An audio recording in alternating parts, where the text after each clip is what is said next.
Waktu dulu nggak sholat, waktu kecil orang tua kita bilang apa? Kamu sholat, kalau neraka, gitu nggak? Itu orang tua produk madrasah An-Nariyah. Boleh nggak? Boleh.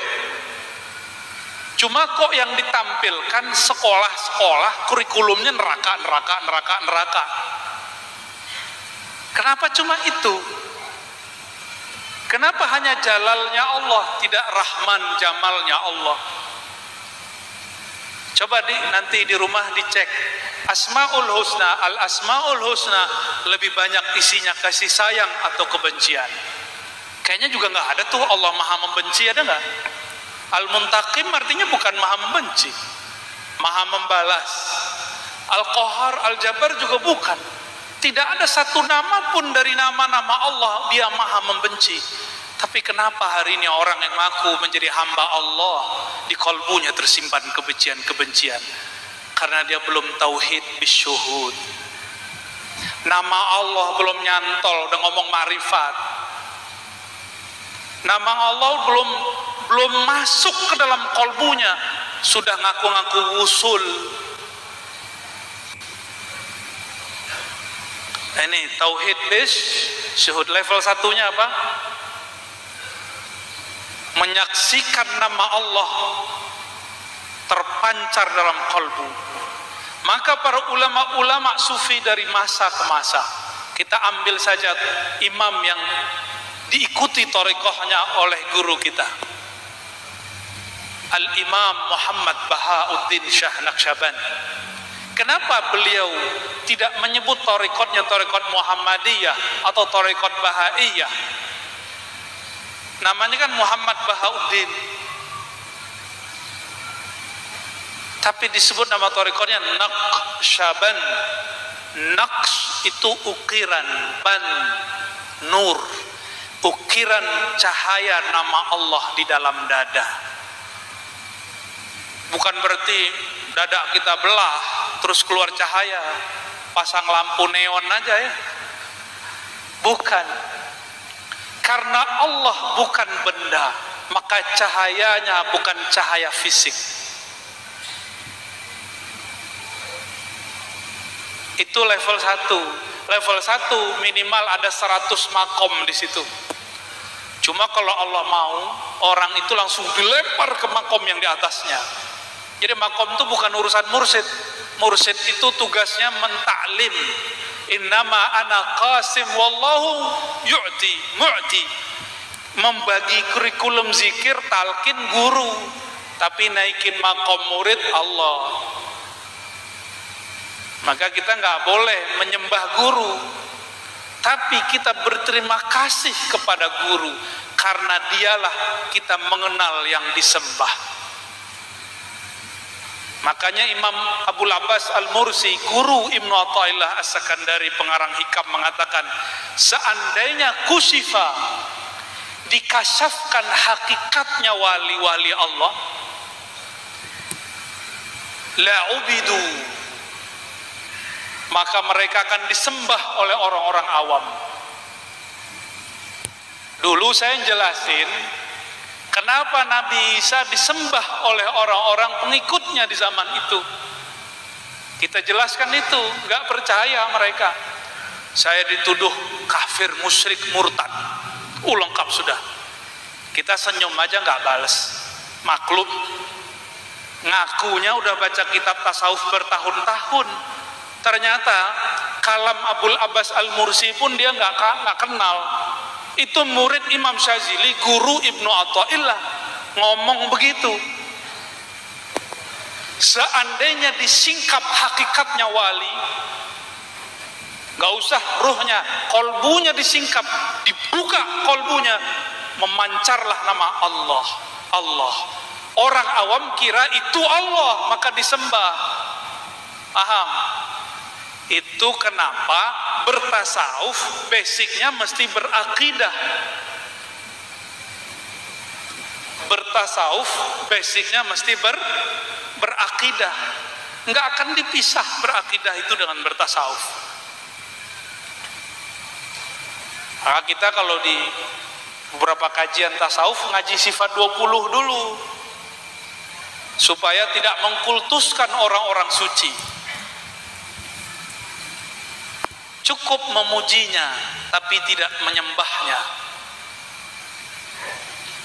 Kalau wali disingkap yang terlihat nama Allah, sifat Allah, gimana Nabi Isa? Gimana Nabi Muhammad sallallahu alaihi wasallam? Datang ahlul kitab kepada Rasulullah sallallahu alaihi wasallam, lalu bertanya 10 komandemen. Dijawab oleh Rasulullah dengan lancar, padahal Rasulullah tidak pernah sekolah. Langsung mereka cium tangan Rasulullah dan kaki Rasulullah sallallahu alaihi wasallam, tapi bukan nyembah Rasul. Lah di Pulau Jawa cuma ada orang sungkem sama orang tua dianggap musyrik sama kawan. Ya salam, suuzonnya bawaannya, karena kolbunya belum bertahta nama Allah, belum. Nama Allah belum bertahta. Maka saya menyarankan yang hadir ya, mulai banyak ikutin motorikot apa aja ikutin. Apakah Naqsyabandi, Qadiri, Tijani, Syazili, apalagi torikoh yang mu'tabarah tentunya, yang bersanad kepada Rasulullah atau para imam-imam besar. Kita akan dibimbing masuk ke level 3. Musyahadatul asma, menyaksikan nama-nama Allah. Tadi yang bikin bergetar itu zikir Allahumma. Coba sama-sama baca Allahumma. Yang benar bacanya sama-sama Allahumma. Lagi Allahumma, Allahumma. Itu bulu romanya berdiri nggak? Enggak ya? Emang nggak kenal sama yang punya nama ya. Karena nggak kenal sama yang punya nama, bulu romanya nggak berdiri, kolbunya nggak bergetar, terus ngaku usul. Hah? Usul kemana mas? Ini tauhid bisyuhud wa huwa lil muridin as-salikin. Ini bagi murid yang sedang bersuluk. Suluk itu ada yang dengan khalwat, iktikaf 10 hari, 3 hari, 7 hari, 40 hari, boleh. Bahkan dulu masyayikh saya, ada satu guru saya disuruh oleh ayahnya yang seorang mursyid masuk ke gunung. Khalwat mutlak, masuk ke gunung, pulang-pulang 6 bulan, nggak dikasih bekal, cuma ngamalin satu nama, Allah, Allah, Allah.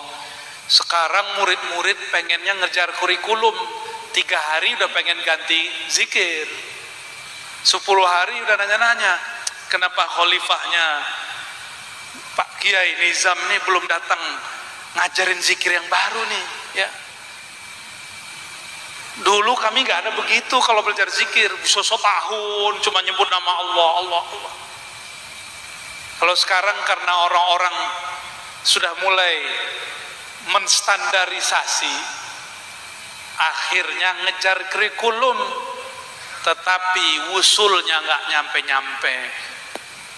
Jadi nanti jangan nafsu ya, kalau ikut suluk tarekat apa saja jangan nafsu, zikirnya mau diganti, mau ditambah, ikuti saja.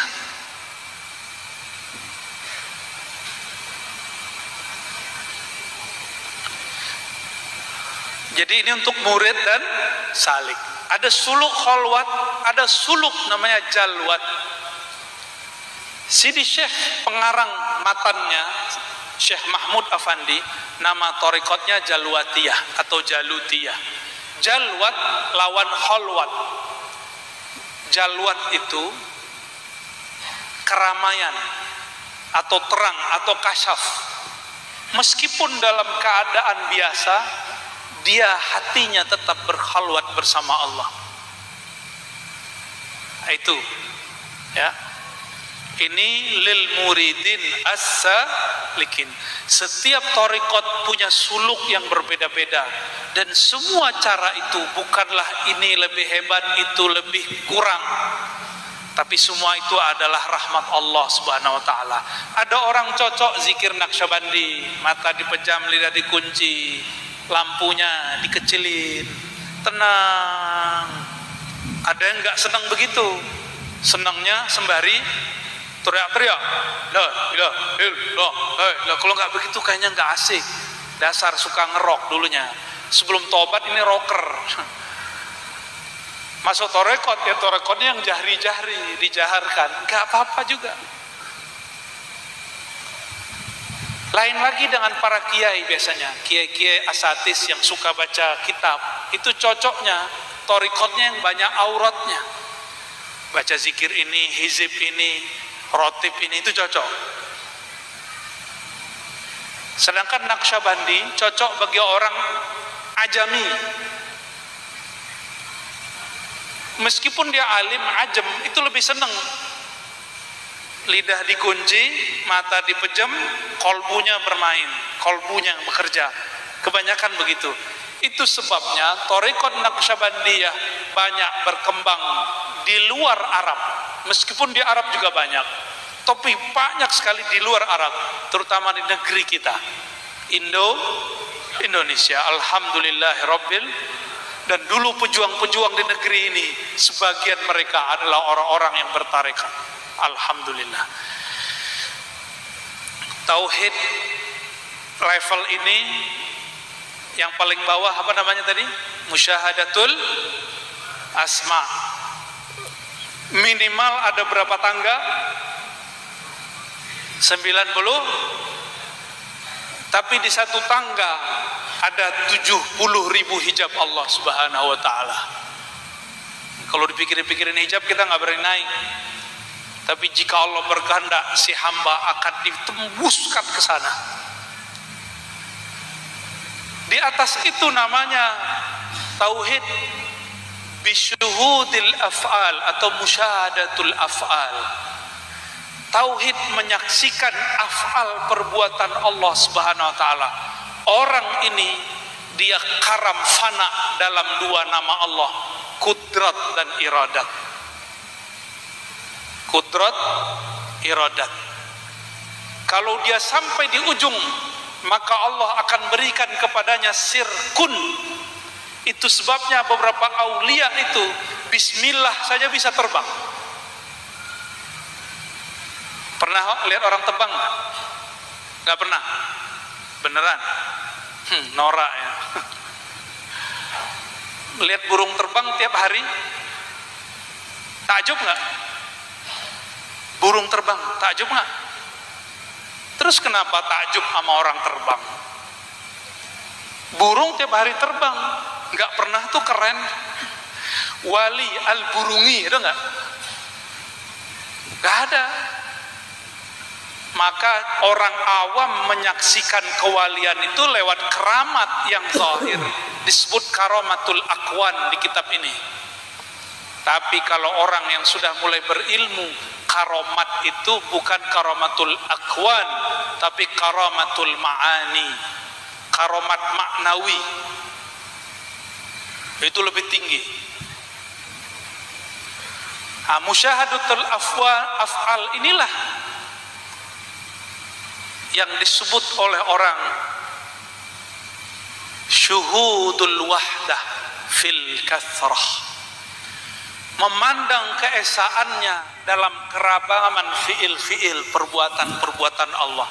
Saya mau tanya, malam ini perbuatan Allah bukan? Benar? Hakul yakin? Oh, udah antum sudah sampai di makom ini tuh ya, canggih juga ya. Tapi kayaknya nggak semuanya nyahut, nggak semuanya mudeng ini. Kita duduk malam ini, menyaksikan semua penampilan tadi malam ini, dan mendengarkan kalam-kalam ini. Bahkan hamba al-fakir berbicara hal-hal ini. Ini fi'il Allah bukan? Jika demikian adanya, maka sebenarnya secara akli dan makna kita sudah masuk kepada tauhid bisyuhud atau musyahadatul af'al, menyaksikan afal Allah. Cuma karena baru pakai akal, baru pakai ini, syuhudnya tidak daim, syuhudnya tidak panjang, nggak lama. Tapi kalau syuhudnya dengan kolbu dan ruh dengan zauq, maka dia akan kekal abadi. Maka mukasyafah itu kebanyakan orang-orang kampus sama pesantren itu mukasyafah akliyah, faham secara akal, tapi belum mukasyafah zauqiyah secara rasa. Malam yazuk lam ya'rif. Padahal hakikat pengetahuan itu rasakan dulu baru kasih nama. Kalau orang-orang ahlul akli kasih nama dulu, baru kemudian mereka cari-cari ini barangnya dari mana. Bisa dipahami? Wah, alhamdulillah. Itu musyahadatul af'al.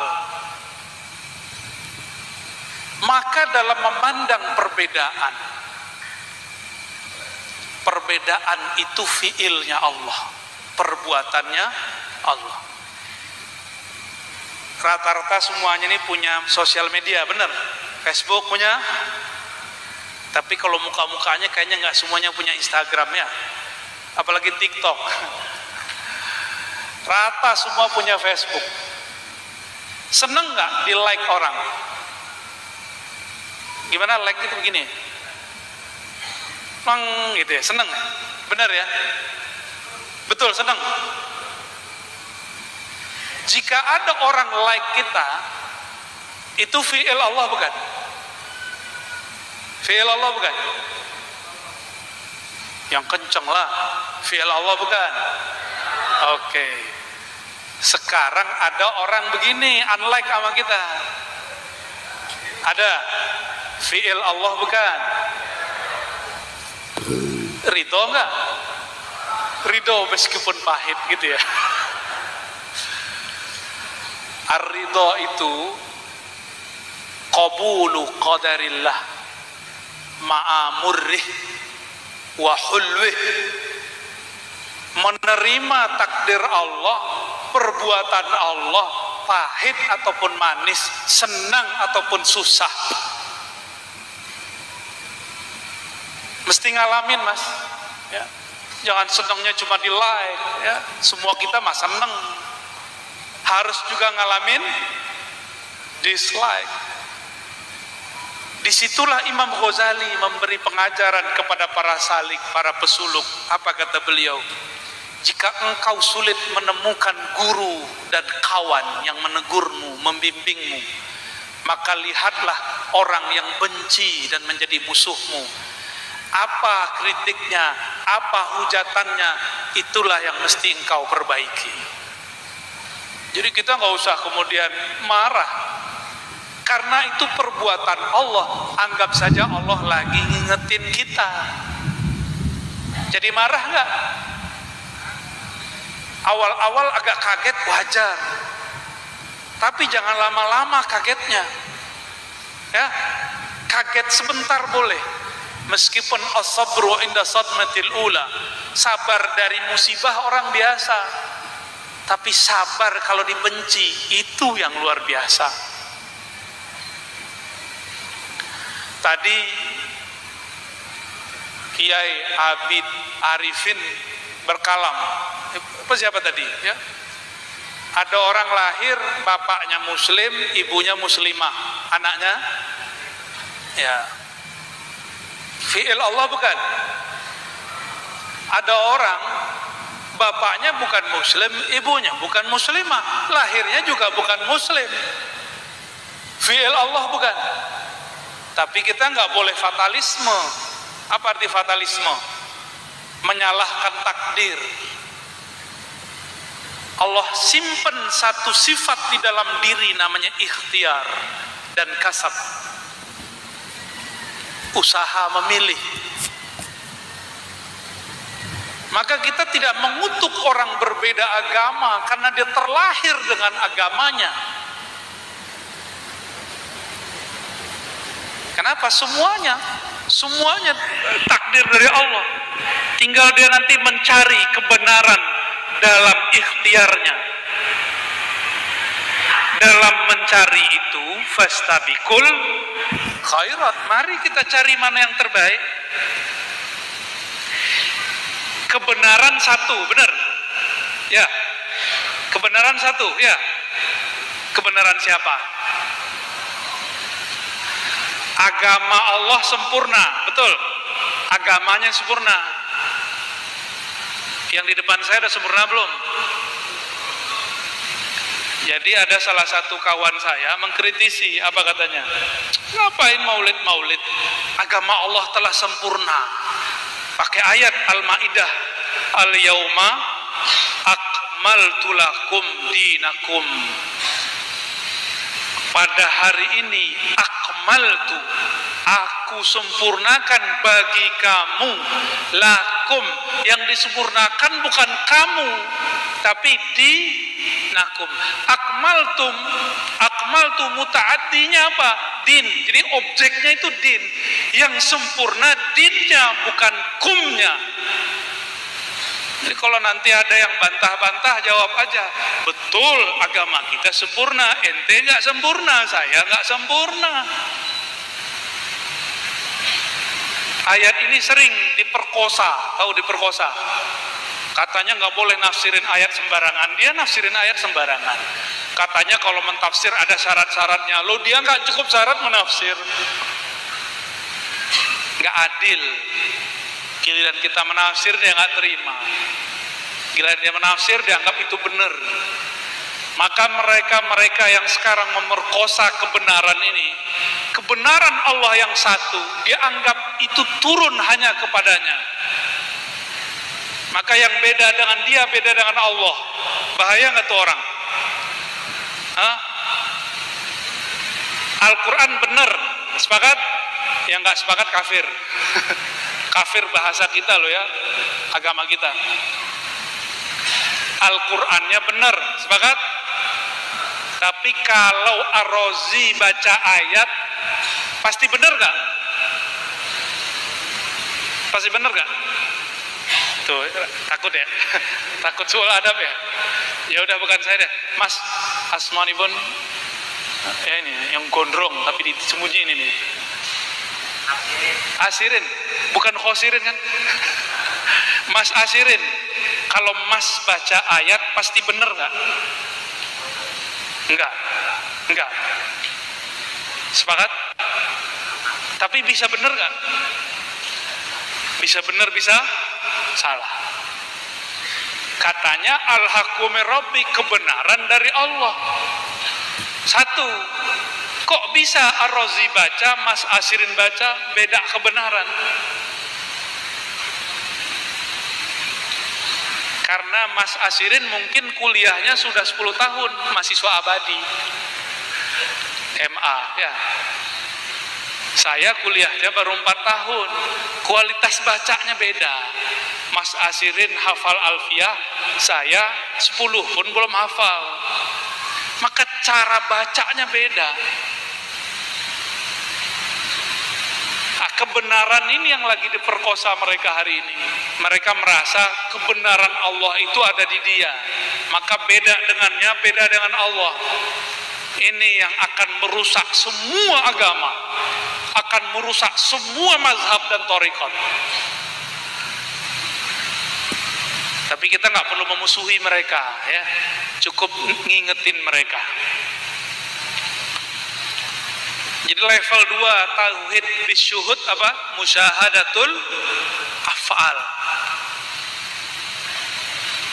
Tadi musyahadatul af'al itu orangnya dia sedang berlayar dalam lautan tauhid, kudrat dan iradat Allah Subhanahu wa taala. Maka orang-orang ini zikirnya biasanya ada maknanya la haula wala quwata illa billahil aliyil azim. Tiada daya dan upaya kecuali dengan Allah Subhanahu wa taala.